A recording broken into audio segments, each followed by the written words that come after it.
Taiwan की तरह America का रोल वर्ल्ड वॉर के लिए कैटालिस्ट का काम कर सकता है।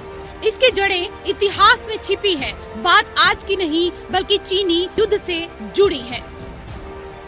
1927 से 1950 तक चीन के राष्ट्रवादी पार्टी और कम्युनिस्ट पार्टियों के बीच जबरदस्त आंतरिक युद्ध हुआ था।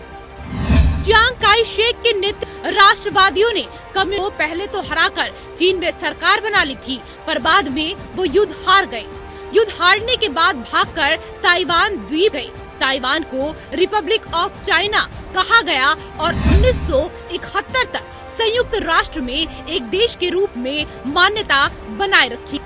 1971 में जब संयुक्त राष्ट्र ने रिपब्लिक ऑफ चाइना को मान्यता दी तो ताइवान को राष्ट्र की बजाय सिर्फ एक संप्रभु राज्य के रूप में माना गया। चीन ने वन नेशन की पॉलिसी और सभी देशों को ये चेतावनी दी कि कोई भी देश ताइवान के साथ अलग से संबंध नहीं रखेगा।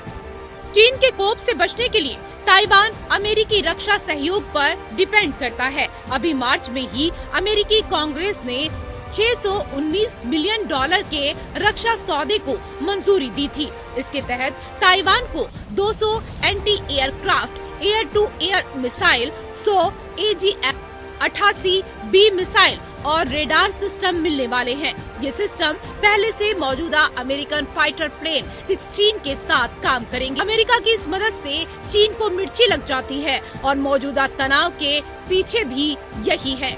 वैसे एक वजह और है, ताइवान ने हाल के सालों में लगातार तरक्की की है। इस नाते भी वो चीन के लिए किरकिरी बन गया है।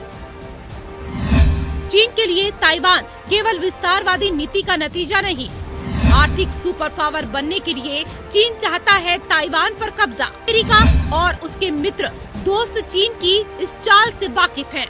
लिहाजा अमेरिका के साथ जापान, दक्षिण कोरिया और फिलीपींस मिल खड़े हैं। ये उनकी रक्षा के लिए महत्वपूर्ण है। यदि चीन ने ताइवान पर कब्जा कर लिया तो इन देशों के लिए बड़ा खतरा पैदा हो जाएगा। प्रशांत क्षेत्र से सर्वशक्तिमान हो जाएगा।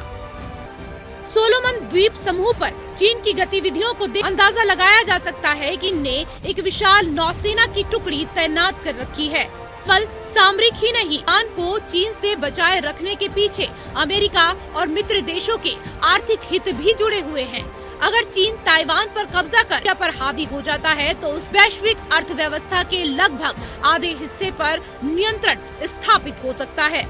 यानी चीन ये तय कर सकता है कि का सबसे अमीर, आपसे सबसे सुरक्षित और सबसे असरदार देश है, जो अमेरिका कभी नहीं चाहेगा।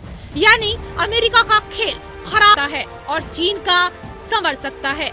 यानी दो देशों अमेरिका और चीन की महत्वाकांक्षाओं की चिंगारी थर्ड वर्ल्ड वॉर की लपटों को जन्म दे सकती हैं।